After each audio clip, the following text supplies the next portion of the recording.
본문은 우리가 너무나 잘 아는 사울의 변화와 회복에 대한 내용을 담고 있습니다. 사울은 이제 본래의 스데반 집사가 순교할 때 그 자리를 지켜보고 있었고, 스데반 집사의 죽음이 당연하다고 생각했죠. 그리고 예루살렘 초대교회가 무너지고 핍박받는 건 그것도 당연하다, 그렇게 여겼습니다. 그 예수님을 따르던 많은 제자들을 남녀노소 할 것 없이 다 감옥에 집어넣기 위해 타 지역까지도 멈추지 않고 그렇게 핍박했던 핍박자의 삶을 살았습니다. 그러다가 이제 우리가 알다시피 다메섹 도상에서 예수님이 그를 만나 주셨죠. 그런 다음에 사울의 삶은 한 번에 인생이 뒤바뀌게 되는 거예요. 내 인생, 내 이익과 만족을 쫓던 삶에서 하나님의 영광을 위한 삶으로 바뀌었고, 내 가치와 세상이 추구하는 육체의 쾌락을 쫓던 삶에서 하나님을 인정하고 의지하는 믿음의 삶이 됐다는 거예요. 사탄의 앞잡이에서 하나님의 일꾼으로 쓰임받는 놀라운 역사가 예수님과의 만남을 통해 일어났다는 거죠. 그래서 실제 예수님을 사울이 만나고 나니까 9장 9절에 보니까 금식하며 기도했다. 9장 9절과 11절에 금식하며 그 뒤에는 기도했다. 그러니까 예수님을 만나니까 그가 처음에 방관자였고 구경꾼이었고 핍박자였고 대적자로 있었을 때 몰랐을 그 예수님, 그 예수님은 그냥 멀게만 느껴졌었는데 예수님을 만나니까 살아계시구나. 그가 할 수 있는 일이라고는 하나님 앞에서 기도하는 것밖에 없었다는 거예요. 예수님을 반대했던 모든 자기가 추구했던 그러한 잘못된 신념이 올스톱되고 기도밖에 할 수 없었다는 거죠. 예수님을 만나면 우리에게 어떠한 일들이 일어나냐면 가장 중요한 건 뭐냐? 예수님을 만나고 믿게 되면 따라합시다. 거듭난다. 거듭나는 거예요. 거듭난다는 뜻은 위로부터 내려오는 생명을 내 마음에 소유하게 되고 다시 태어난다라는 의미를 갖습니다. 육체로는 우리가 태어났으나 죄로 이미 죽어있는 존재지만 우리가 예수님을 만나면 이 죄와 사망의 굴레에서 해방되기 때문에 다시 태어나는 거예요. 그렇기 때문에 사울이 예수님을 만나고 눈에 비늘 같은 것이 벗겨졌다, 이런 구절을 들어본 적이 있으실 거예요. 그 말은 뭐냐? 죄에 대한 예민함이 생겼을 뿐만 아니라 보지 못한 걸 보게 됐다. 할렐루야. 전에 예수님을 만나기 전에 내가 추구했던 삶의 가치와 방향은 그저 세상이 나에게 말해줬던 것들, 그것이 당연하다고 여겼던 것들을 바라본 거죠. 육체의 쾌락들, 그냥 썩어 없어질 것들, 이게 그냥 다구나 라고 바라봤던 것들이 예수님을 만나니까 눈에 비늘 같은 것이 벗겨지는 거예요. 죄와 사망이 벗겨지는 거예요. 내가 전에 보지 못했던 게 보이는 거죠. 그러니까 거듭났다는 거예요. 예수님을 단 한 번 만났을 뿐인데도 이 인생이 핍박자의 삶에서 거듭나는 인생이 된 것처럼 우리의 삶에도 예수님이 임하면 거듭나는 줄 믿습니다. 전에 내가 듣지도 못했고 보지도 못했던 것들이 예수님을 만나게 됐을 때에 들려져야 되고 보여져야 된다는 거죠. 근데 오늘날 교회 안에서조차 많은 분들이 예수님이 나타나셨을 때, 예수님이 말씀하셨을 때 뭐라고 대답할 때가 많습니까? 사울이 처음에 다메섹 도상에서 예수님이 만나 주실 때 주여 누구시니까? 주여 누구십니까? 모르니까 물어봤겠죠. 그렇죠? 근데 오늘날도 교회 안에서 예수님을 알아요. 저는 예수님을 알아요 하는데 예수님을 만난 적이 없는 분들이 점점 많아지는 거예요. 교회 안에서조차.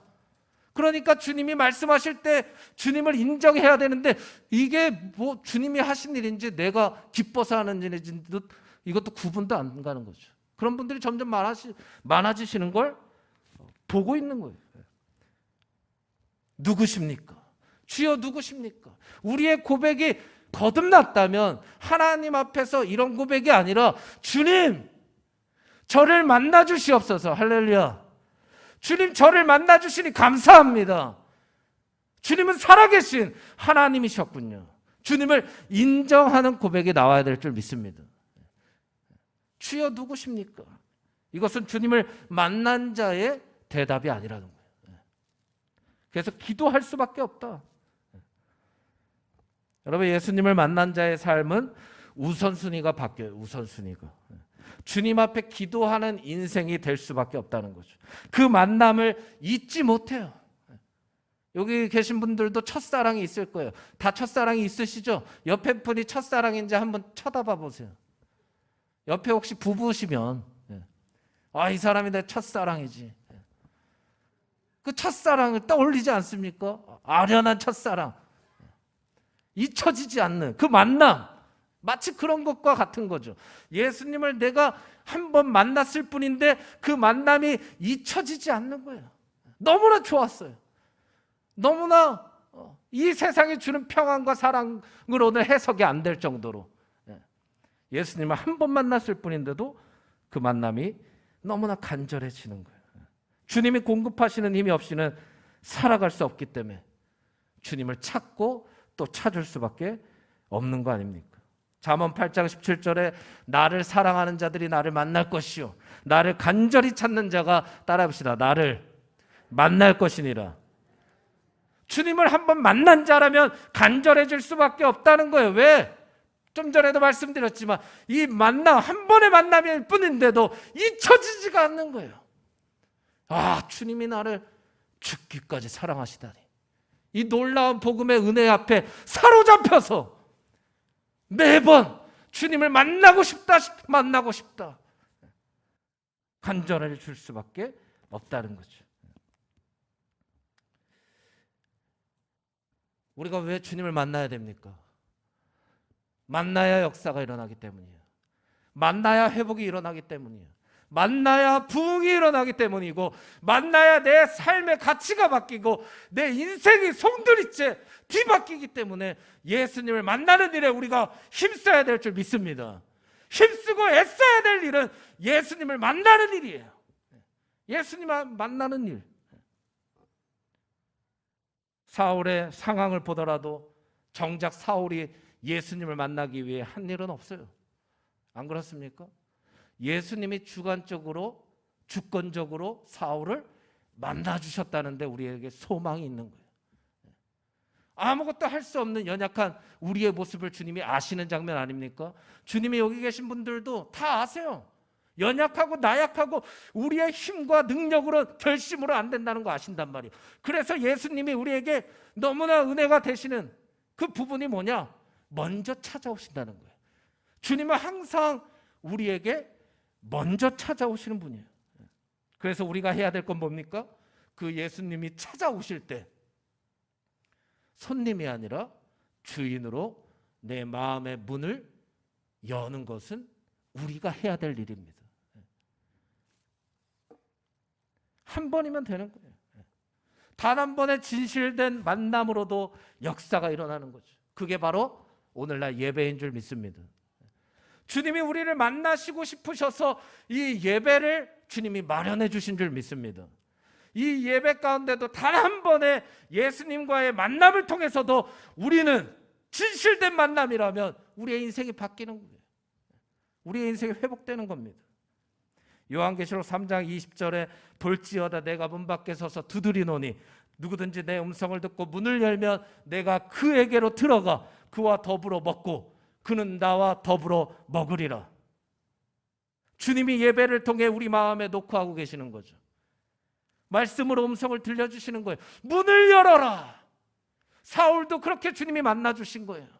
문을 열어라. 문을 열어라. 네 마음에 지금 녹화하고 있으니까 내가 너의 삶에 들어가서 너를 주관할 수 있도록, 너를 붙잡을 수 있도록 그 마음의 문을 열어줘라.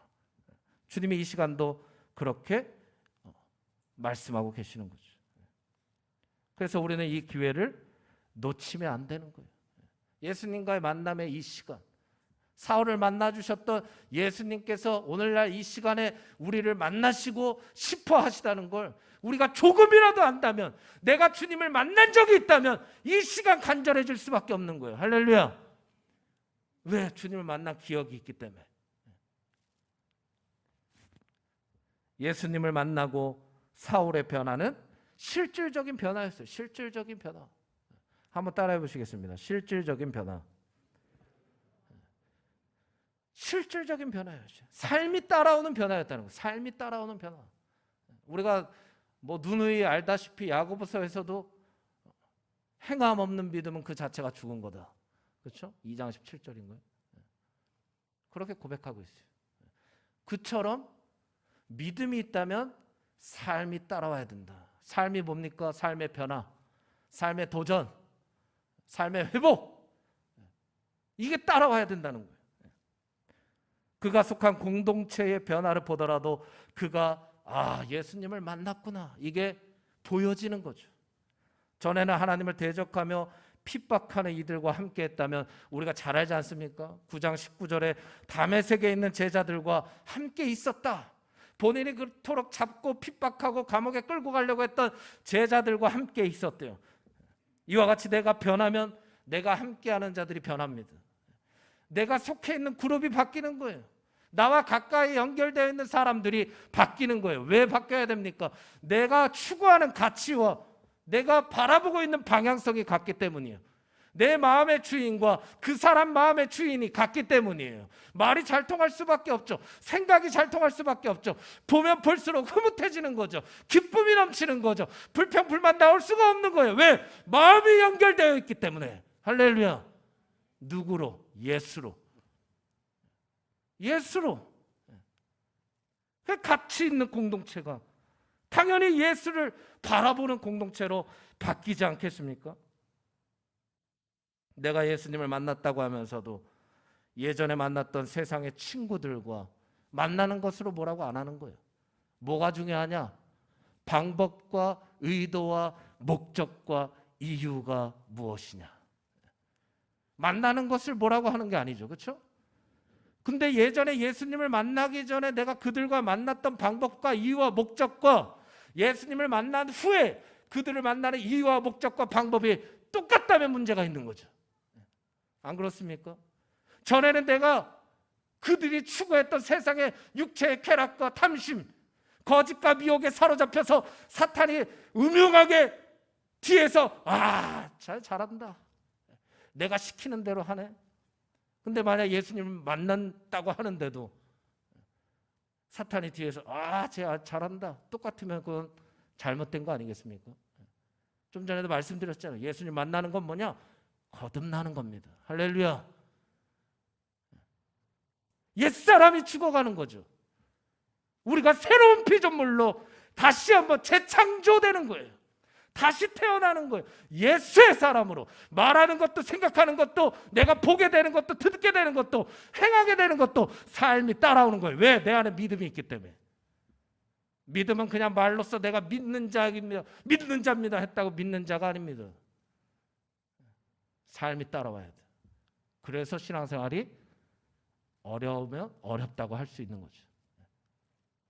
그러니까 전에 만났던 사람들 만나는 건 뭐라고 하는 게 아닙니다. 그렇죠?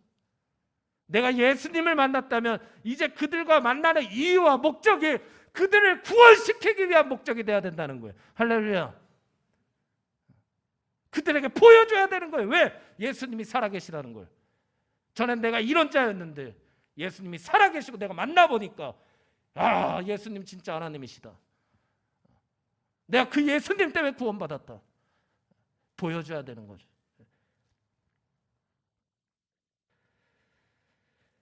잠언 27장 17절에 철이 철을 날카롭게 하는 것 같이 사람이 그의 친구의 얼굴을 빛나게 한다. 가까운 이들을 통해서 내 얼굴이 선명하게 드러난다는 걸 말합니다. 다니엘도 믿음의 새 친구가 있었듯이 다윗도 요나단과 마음이 깊이 유대감이 생겼듯이 여기 계신 성도님들의 주위에도 믿음의 동역자가 있어야 됩니다. 기도의 동역자가 있어야 돼요. 예배의 동역자가 있어야 돼요. 동역자가 필요해요. 우리 주위에 세상적인 친구가 필요한 게 아니라 지금 우리가 추구해야 될 방향은 뭐냐? 따라합시다. 내가 살아야 남도 살릴 수 있다. 할렐루야. 내가 지금 살아야 돼요. 그러려면 동역자가 필요한 거지. 세상 친구가 먼저 필요한 게 아니란 말이에요. 기도의 동역자가 필요하고 예배의 동역자가 필요하고 함께 사역을 발벗고 뛰고 함께 걸어갈 수 있는 지금 동역자가 필요한 거예요. 그들이 내 얼굴을 더 선명하게 해준다는 거예요. 내가 누구인지 그들을 통해 오히려 보여줄 수 있다는 거예요.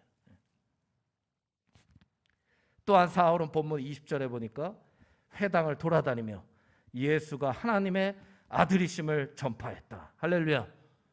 성령으로 충만한 이들의 특징이 아닙니까? 그렇죠? 공통점이잖아요. 기도하고 금식하며 기도하고 복음을 전파하고 담대했다는 거죠. 성령의 어원이 되는 파라클레토스는 우리를 돕는 분이에요. 위로자, 상담자. 성령의 뜻이 이렇습니다. 근데 그 어원은 포르티스라는 단어에서 기원했는데 한번 따라해 보실까요? 용감하다, 담대하다. 그러니까 성령의 충만함을 내가 덧입고 있다면, 쉽게 말해서 복음을 전하는 것에서, 우리가 오늘 중고등부 예배 때도 말씀드렸지만 복음을 전하는 것에 있어서 타협점이 없다는 거예요. 타협할 수 없다는 거예요. 물러설 수 없다는 거예요. 그러니까 지금 사울은 예수님을 만났잖아요. 그렇죠? 그 성령의 충만함을 받은 거죠. 복음을 담대하게 증거하는 일에 물러섬이 없다는 겁니다. 한편으로 이게 왜 대단한 일입니까? 사울은 복음 전하는 걸 반대했던 사람이란 말이에요. 쪽팔리는 일이에요. 창피한 일이에요. 자신이 그렇게 반대하고 핍박했던 일에 대해서 자신이 틀리다고 또 바꿔서 얘기하는 겁니다. 그거 아닙니다 라고 외쳤었는데 그거 맞습니다 라고 바꿔야 된단 말이에요. 어느 누가 내가 틀렸다고 얘기하는 걸 자랑스럽게 얘기할 수 있을까요? 그렇죠? 제가 잘못했습니다. 제가 틀렸었습니다. 이건 쉬운 게 아닙니다. 아시죠? 하물며 사람 앞에서 사과하고 그 사람 앞에서 인사하는 것조차도 이 마음에 예수가 없으면 힘듭니다. 힘들어요. 내가 틀렸다. 사울은 그렇게 고백하는 것과 같다는 거죠. 예수가 하나님의 아들이시다. 내가 틀렸었다. 사울이 왜 이런 복음을 증거하는 일에 앞장설 수밖에 없었을까요? 다른 건 막 사람의 저 사람들이 나를 어떻게 볼까? 저 사람이 나를 어떻게 볼까? 뭐 환경과 상황에 신경 쓸 여유가 있었을까요? 여유가 없었다는 거예요. 그런 생각을 할 여유가 없었다는 거예요. 왜? 예수님을 만났기 때문이에요. 저 사람들이 나를 어떻게 생각하든 그것이 사울에게는 중요하지 않았다는 거예요. 지금 사울에게 중요한 건 예수님이 진짜 하나님이셨구나. 할렐루야. 예수님을 만나니까 예수님이 진짜 살아계신 하나님이시라는 거예요. 상황과 환경에 구애받지 않는 진짜 복음을 전하는 일에 달려갈 수밖에 없었다. 이거예요.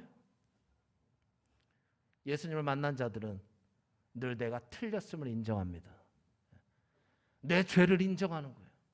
내 잘못을 인정할 줄 아는 사람이 되는 겁니다. 이게 겸손이죠. 주님, 저는 틀렸습니다. 제 이익과 만족을 따라갔군요. 제 욕심을 추구했군요. 제가 교만했군요. 주님이 기뻐하시는 뜻인 줄 알면서도 못했습니다. 주님, 제가 잘못했습니다. 회개죠. 예수님을 만나면 회개가 나옵니다. 회개는 내가 틀렸음을 인정하는 겁니다. 주님이 맞습니다. 주님이 맞습니다. 주님이 옳습니다. 주님을 높여드리는 게 회개입니다. 회개하고 계십니까?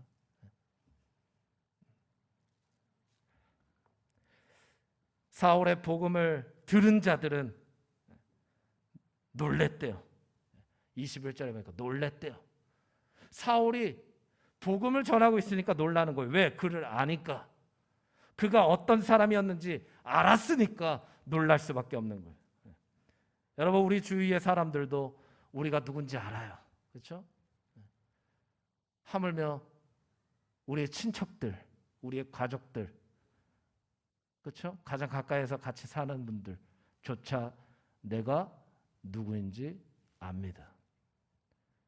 내가 정말 예수님을 믿는 사람인지, 아니면 흔히 얘기하는 썬데이 크리스찬이든지, 가장 가까운 사람도 나를 보면 알아요.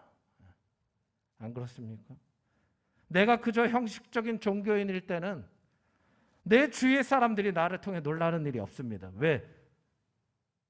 성령으로 충만하지도 않고 예수님을 만난 적도 없기 때문이에요. 그 말은 뭡니까? 그 사람에게는 중요한 게 예수가 아니라는 거죠. 즉 나에게 예수가 중요하지 않을 때는 나를 통해 주위 사람들이 놀라는 일이 없습니다. 놀라는 일이 한 가지 있어요. 뭐냐? 복음적인 일이 아니에요. 그 사람이 세상과의 타협과 세상의 타락적인 것을 쫓아갈 땐 놀랍니다. 야, 너 교회 다니는데도 그거 하네? 야, 너 교회 다니는데도 그렇게 행동하네? 그렇게 말하네?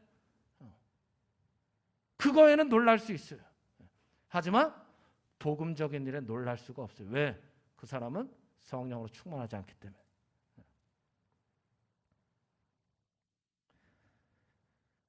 교회 안에서 이제 다 끝났습니다. 교회 안에서조차도 마찬가지죠. 우리가 이건 깊이 생각해 봐야 돼요. 뭐냐? 교회 안에서조차도 모든 사람들이 만약에 그 사람을 보면서 놀라는 일은 없고 그저 야, 저 사람 냅둬. 저 사람 소망 없어. 원래 그래, 냅둬. 혹여나 내가 그런 얘기를 듣고 있다면 그 사람은 참 안타깝고 비참한 신앙이에요. 교회 안에서조차도 맛을 잃은 소금처럼 사람 앞에 밟힐 뿐인데 어떻게 세상에서 맛을 낼 수 있겠어요? 안 그렇습니까? 우리에게 만약에 예수 그리스도가 정말 나의 구원자고 내가 예수님을 믿는 것에 간절함이 있고 예수님을 찾고 구하고 주님 또 만나고 싶습니다. 예전에 주님 만난 것처럼 이 예배 때 주님을 또 만나고 싶어요. 주님 저 좀 만나 주십시오 하는 믿음의 간절함의 부르짖음. 주님을 바라보면서 주님을 의지할 수밖에 없는, 내가 틀렸기 때문에, 내가 잘못했기 때문에, 내가 죄악에 사로잡혀 있기 때문에 주님을 인정할 수밖에 없는 그 믿음의 외침과 간구가 있는 자들이라면 주위에서 놀라는 거죠. 주위에서 놀라는 거예요. 뭘 봐도, 예배를 봐도. 가장 우선은 뭡니까? 타협할 수 없는 거잖아요. 그렇죠? 갈라디아서 6장 14절에 그러나 내게는 우리 주 예수 그리스도의 십자가 외에 결코 자랑할 것이 없으니 그리스도로 말미암아 세상이 나를 대하여 십자가에 못 박히고 내가 또한 세상을 대하여 그러하니라. 할렐루야. 한번 따라해 보시겠습니다. 내게는 우리 주 예수 그리스도의 십자가 외에 결코, 더 큰 소리로, 자랑할 것이 없다. 할렐루야. 십자가 외에는 내 인생이 설명되지 않도록 해야 된다는 거죠. 예수가 아니고선 내 인생이 누구에게도 설명될 수 없다. 예수가 들어가야 설명이 되는 인생이라면 인정받는 거죠. 주위에서 놀라는 일을 경험하는 거 아닙니까? 여기 계신 모든 성도님들의 삶을 보면서 가장 가까이 있는 분들조차도 와, 너 보니까, 아빠 보니까, 엄마의 삶을 보니까 예수가 살아있는 걸 알겠어요. 부모에게는 그런 자녀의 믿음의 고백이 들려오길 원합니다. 직분자에겐, 교회에서죠. 와, 이야, 장로님, 안수집사님, 권사님, 집사님, 권찰님, 성도님의 삶을 보니까 와, 성도님의 예배를 보고 사역을 보고 교회 안에서 행하는 모든 삶을 보니까 예수 그리스도가 살아계신 걸 알겠어요. 이런 놀라는 일이 있기를 주의 이름으로 축복합니다. 시간이 많이 됐기 때문에 이 말씀만 하고 마치겠습니다. 야고보서 5장 10절에 이런 말씀이 있습니다. 형제들아 주의 이름으로 말한 선지자들을 고난과 오래 참음의 본으로 삼으라. 주의 이름으로 말할 때 우리에게 다가오는 삶의 변화가 있어요. 바로 고난과 참아야 할 일들이 생긴다는 거죠. 이걸 반대로 생각해 보면 내가 주의 이름으로 말하지 않는다면 나의 삶에 그 어떠한 고난도 내가 참아야 될 순간도 오지 않는다는 겁니다. 우리가 예수님을 만났다면 하나님이 반드시 계신 것과 그가 자기를 찾는 자들에게 상 주시는 이심을 믿고 나아가야 될 줄 믿습니다. 고난과 참아야 되는 순간은 당연한 겁니다. 복음을 전하는 자들의 이게 열매입니다. 고난은 우리의 열매이고 내가 참아야 될 순간, 인내해야 될 순간은 당연한 겁니다. 이것을 두려워하면 안 됩니다. 요한복음 1장 12절에 영접하는 자, 곧 그 이름을 믿는 자들에게는 하나님의 자녀가 되는 권세를 주셨다. 저와 여러분들은 하나님의 자녀입니다. 그런 권세를 주셨다는 거예요. 이 권세가 뭡니까? 예수 그리스도입니다. 어디 있든지 예수 그리스도를 사용하십시오. 나 예수 믿는 사람이다. 예수 그리스도의 이름으로 권세를 사용하십시오. 그게 그리스도인의 특권이에요. 기도도 우리의 특권이라고 하지 않습니까? 왜? 예수님의 이름으로 기도하기 때문에. 삶 속에서도 마찬가지예요. 더러운 악한 사탄에게 명령할 때도 마찬가지죠. 그렇죠? 한번 따라해 보실까요?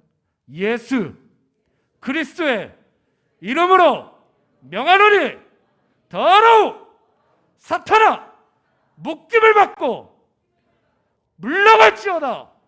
물러갈지어다. 이것도 자녀된 권세. 안 그렇습니까? 이 교회를 억압하려 하고 각 성도들의 가정을 미혹해 하려고 하고 이 나라를 무너뜨리려고 하고 더러운 악한 사탄아 예수의 이름으로 물러갈지어다. 이것도 우리 자녀된 권세를 마음껏 사용하는 겁니다. 내가 예수 믿는다고 세상에 드러내 보십시오. 고난과 참아야 될 순간밖에 안 와요. 하지만 하나님은 반드시 계십니다. 반드시 자기를 찾는 자들에게 상 주십니다. 그 상은 영원한 상이죠. 그렇죠? 우리가 예수님을 만나는 이 기회를 날마다 놓치면 안 됩니다. 사울은 금식한 뒤에 곧바로 복음을 전한 거예요. 어찌 보면. 그렇죠? 한편으로 예수님을 만나고 기간으로 보면 뭐 길어야 한 주. 근데도 나갔어요. 나가서 복음을 전했어요. 몸도 성하지 않았을 겁니다. 근데도 나갔어요. 신앙의 연수는 상관없어요. 직분도 상관없습니다. 나이도 상관없어요. 가장 중요한 건 내가 예수님을 지금도 만나고 있느냐. 예수님을 만나야지 역사가 일어납니다. 내가 가진 것으로 그 세상의 그 어떠한 것으로도 예수님을 전하는 일에 중심이 될 수 없어요. 내 안에 예수가 계셔야 됩니다. 이 은혜가 저와 우리 성도님들의 삶에 충만하게 임하기를 주의 이름으로 축복합니다.